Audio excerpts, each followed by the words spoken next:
Capital News tonight. The government has closed Nyamkazi Primary School after being engulfed by rainwater.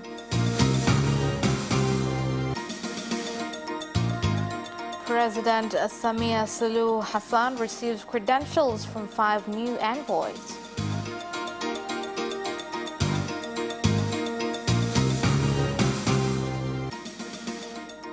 And in sports, CFF says will refund Simba and Yanga fans following cancellation of the Kariako Derby.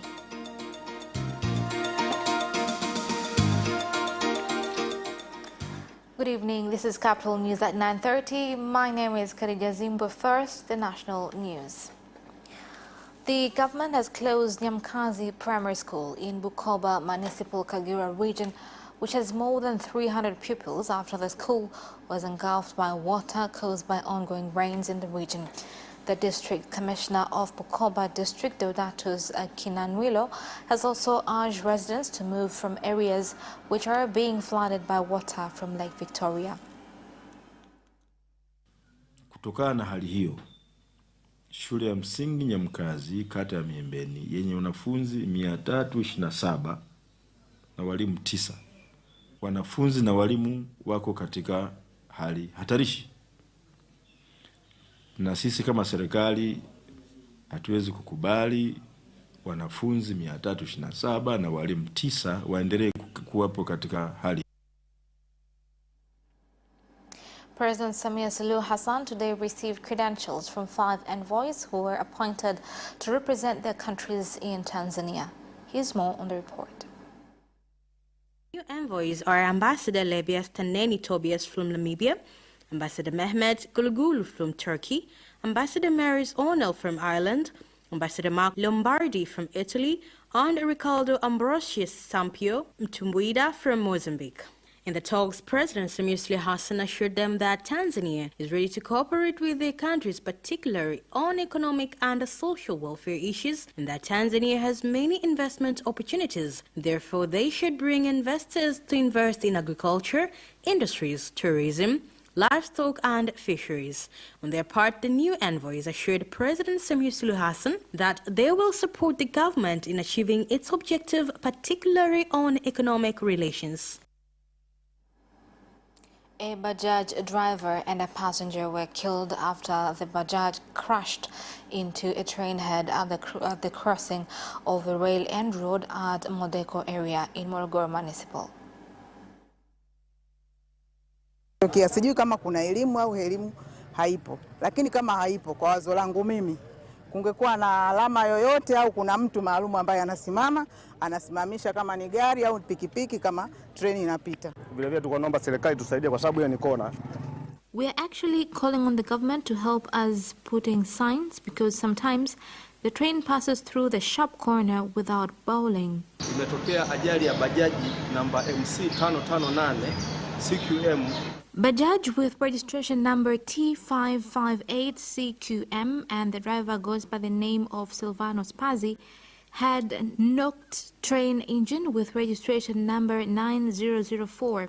The accident occurred when Bajaji was coming from Kihonda heading to Morogoro town while the train was heading to Kilosa from Morogoro. At Modepo, the Bajaj crossed the railway when the engine was already in motion. Ilipofika eneo hilo la Modeko.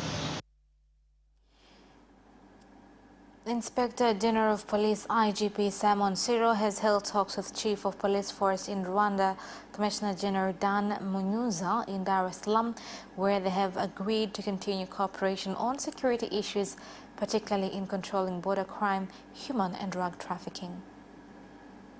IGP wa Rwanda kwa ajili ya kuangalia yale makubaliano tulikuwa tumeyafanya wakati tulipokutana. I met with the Rwandan Inspector General of Police to look at the arrangement we had made with the joint operations, especially in the Kagera River due to the drug trafficking business. We have evaluated and see that we have been very successful, but we need both parties to continue cooperating. But some Tanzanians are going to Mozambique. We have set strategies to arrest these people so that we can deal with them and the law will take its course. We have agreed many things to ensure Tanzanians and the rest of East Africans live in peace and stability. Kwamba tuungane na nchi zingine, police forces na nchi nyingine ili hao wagaidi. We have agreed to join other countries to defeat the terrorists and meet regularly to find the way to fight terrorists. Thank you. He has welcomed me so well. We have talked and looked at the plans we had and what we have achieved. Nimefurahi sana.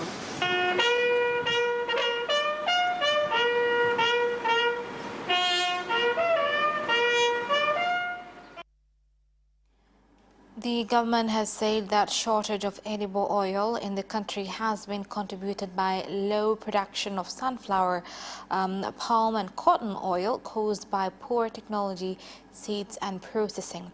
The statement was made in Parliament by the Deputy Minister of Agriculture, Hussein Bashe, when responding to a question from the Member of Parliament from Bunda, Boniface Kitere, on edible oil situation in the country. Mahitaji ya mafuta ya kula nchini yanakadiriwa kuwa wastani wa tani 570,000 kwa mwaka. The demand for edible oil in the country is estimated at an average of 570,000 million tons per year. However, the production of edible oil in the country is estimated at 205,000 tons, which caused the country to spend more than 474 billion shillings to import oil per year. In the year 2021-2022, the government will invest a total of 10 billion to increase the production of quality crops, including oil, by strengthening irrigation infrastructure. Ni kwa jinsi gani serikali imejipanga kuangalia usalama wa wananchi, kwa sababu tembo hawa. How is the government planning to monitor the safety of the people, because these elephants are encroaching on the villages? Huu haribifu unaoletwa na wanyamapori ni mkubwa sana kwa nchi nzima. The damage caused by wildlife is enormous across the country, and every day we receive news of human death from these animals. Honorable Deputy Speaker, so the government does not see the need to do more, and what is it doing now to protect the lives of our people? The Secretary General of the East Africa Community, Peter Mathuki, has toured Namanga border post to assess implementation of directive issued by the presidents of Tanzania and Kenya to remove trade barriers, where he also met with executives at the post, as well as lorry drivers who expressed their concerns. Sisi tukasema tufike hapa tuone ni changamoto gani na tusaidiane namna gani. Lakini cha muhimu kama Jumuiya ya Afrika Mashariki tunasema we have seen many companies employ various young people but not permanent employment. Companies strive to pass on skills to young people so that even when they leave, young people can be self-employed. Tumejionea maeneo yetu ya kazi, pia kuelezea changamoto ambazo. It is our responsibility to ensure that wherever we go to carry out these activities, we prepare the people for supply of services and products, and we have worked hard in many areas where we have drilled most of the products from those areas, be it agriculture or livestock. More than 90% of people in management are Tanzanians. In the beginning, it was more than 90% of foreigners. Na sisi kama watendaji, our main responsibility is to manage the sustainable water resources, so we conduct research that enables us to get underground water quickly and saves time. We get feedback on how we reach biashara zao bila kuwa na vikwazo. More than 300 farmers from various villages in Mkomazi, Mkumbara, Mazinde wards in Korogwe District, Tanga region have volunteered to dig up a dam which will be used to store water for irrigation activities. Wananchi leo hii wameamua kukutana leo hapa kwa ajili ya kutekeleza maamuzi ambayo serikali ilikuwa kimya kwa muda mrefu. The people have decided to meet and implement the decisions that the government has been silent on since 1960s. We were promised a dam and it is not built. If this dam was built, it would help many things, including irrigation of 117,000 hectares. It will also help 10 counties, 28 villages, and at least 40,000 residents. Na sio mkoa wa Tanga, kanda nzima ya kaskazini. Not only in Tanga region, the whole northern region will benefit from this valley of Mkumbara, Manga and Mombo in general. Angalieni kilio cha hili eneo imekuwa ni kero. Nina asili sio chini ya vijiji 28 kwenda chini. This valley is very large. It is from here Manga until you enter Mombo. You will find that the cultivated areas are few due to the drought of this area. Residents of Dar es Salaam, led by various leaders, have attended the funeral of the managing director of Montage, Teddy Mapunda, who was laid to rest at CONGO Cemetery in Bahari Beach, Dar es Salaam. The late Teddy Mapunda will be remembered for her contribution to development activities, media, tourism, sports, and for organizing government functions. And that is the end of national news. International news follows next after the break.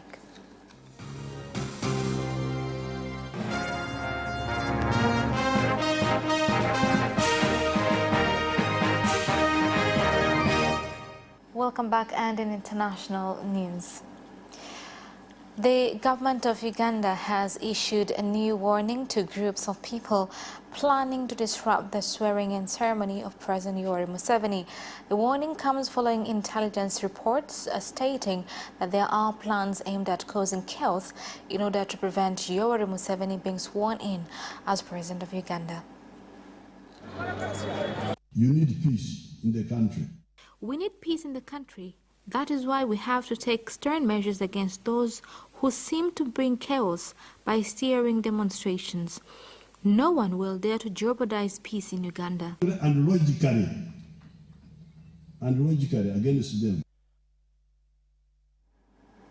South Korean President Moon Jae-in says he sees his final year in office as the last chance to achieve peace with North Korea, saying it was time to take action amid stale talks over Pyongyang's nuclear and missile programs.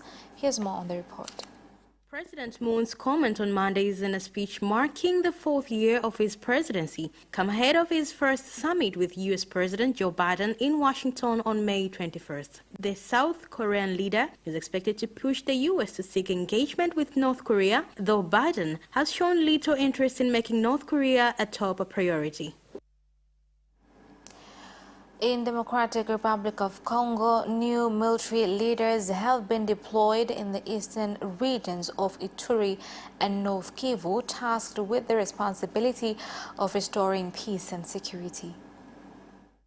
Ninakuja hapa aeroporo kupokea baba yetu, nimefurahi sana kisi wanatutumia baba yetu.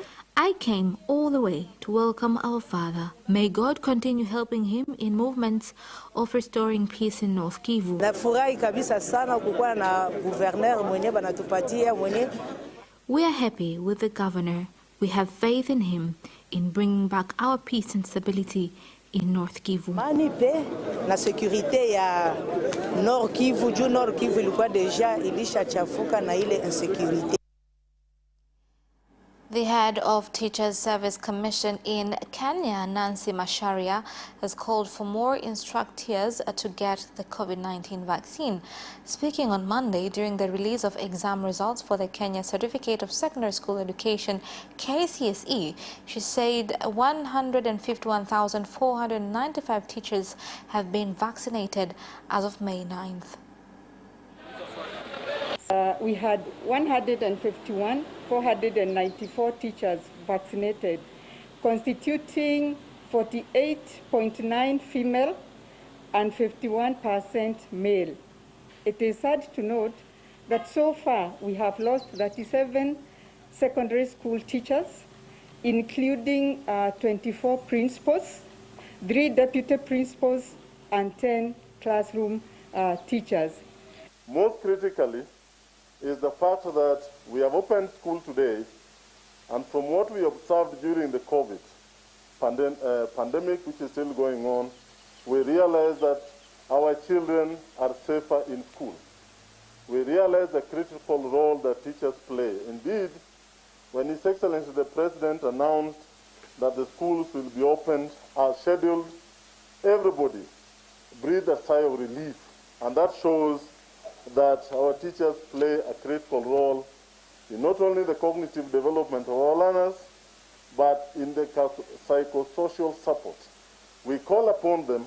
Out of the 287, 211 of them had unauthorized materials in the examination room. Mobile phones were 45, impersonation collusion, and double scripts. And that is the end of international news. Business news follows shortly after the break. We'll be right back. Tune in to Business Edition and meet business leaders and experts who keep you informed on business and economic developments taking place in the country, such as tourism, construction, energy, transport, mining, agriculture, communication, banking, real estate, and more. Business Edition on Friday at 8:15 p.m. only on Capital Television.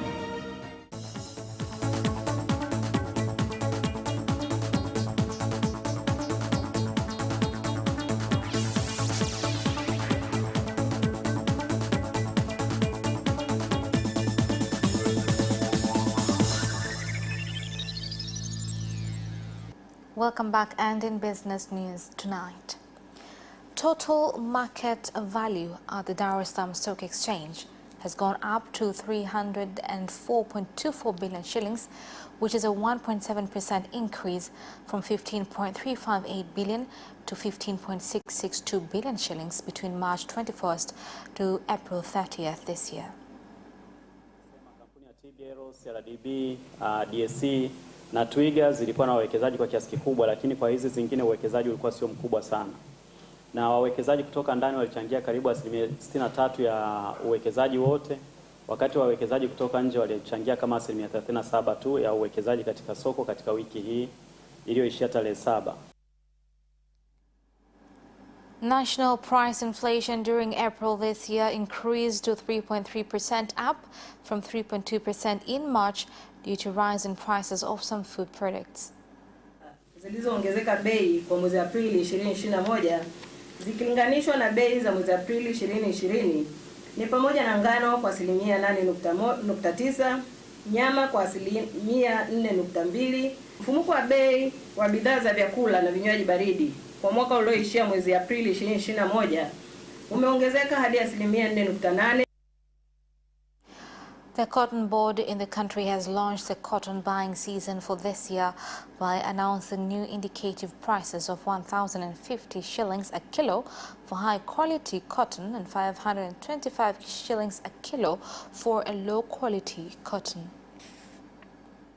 Wito ni kwamba wakulima wa pamba, mkiingia chama cha ushirika, mtachagua viongozi wazuri wa kulinda maslahi yenu.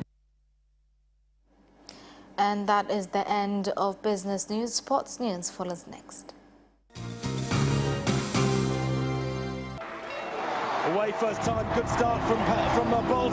Bolt leading a moment and going away. Gay trying to go with him, and he's being dragged through to second place, but he's going to win it by 2 meters. Away first time, good start from Bolt. Bolt leading a moment and going away. Gay trying to go with him, and he's being dragged through to second place, but he's going to win it by 2 meters.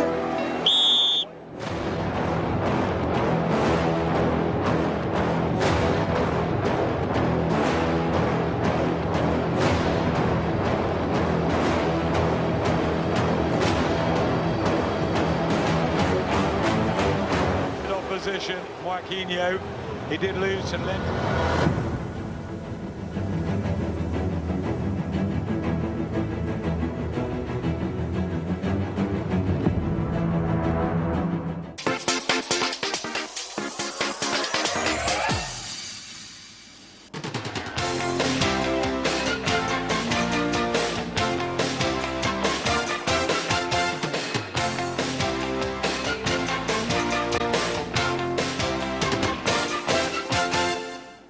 Welcome back, and in sports news. Tanzania Football Federation has assured fans who had paid to watch the mainland Premier League derby between Simba Sports Club and Yanga Sports Club that they will get their money back. Here's more on the story. The awaited Kariakoo derby was called off on Saturday due to unclear circumstances after Yanga refused to accept the change of kickoff time from 17 hours to 19 hours and snubbed the game. TFF issued a statement of postponing the game by 2 hours, and Yanga walked out when Simba did not show up. TFF President Wallace Karia has told COO they will issue a statement on what forced the derby to be cancelled and also move to assure fans who had gained access to the match venue that their money was safe. Namungo Football Club coach Hamed Morocco is happy with performance shown against the Kinondoni Municipal Council KMC in the Tanzania Mainland League game played at the Majaliwa Stadium in Ruangwa yesterday. The hosts came into the match as favourites, but despite the numerous chances created, they ended sharing the spoils after a 0-0 draw. The experienced tactician further lauded the opponents for the way they played. In the Sunday game, Stephen Say had about 3 clear chances to convert, but failed to capitalize on them. Zinedine Zidane has said he is very angry after a controversial VAR decision went against Real Madrid in a disappointing 2-2 draw with Sevilla on Sunday, which stalled their pursuit of Atletico Madrid at the top of La Liga. Here's more on the story. Of a 78th minute penalty won by Karim Benzema, referees determined an earlier play at the other end involved a handball in the box by Real Madrid defender Eder Militao. Rather than giving Real Madrid a spot kick, Sevilla were awarded one. Ivan Rakitic converted to take a 1-goal advantage before Eden Hazard equalized deep in stoppage time.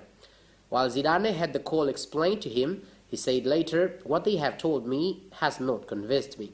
He also added in his press conference, "I don't understand anything from the referee. If there's a Militao handball, it is Sevilla handball as well."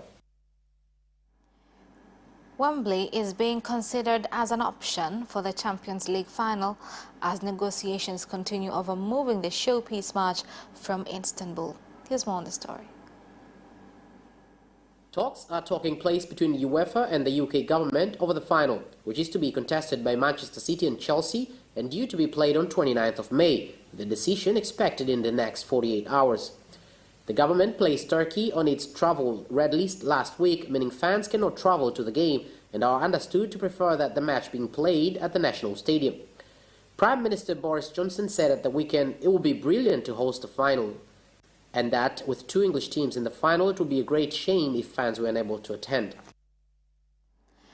Preparations for the Tokyo Olympics have suffered another setback after a poll found that nearly 60% of people in Japan want them to be cancelled less than 3 months before the games are due to open.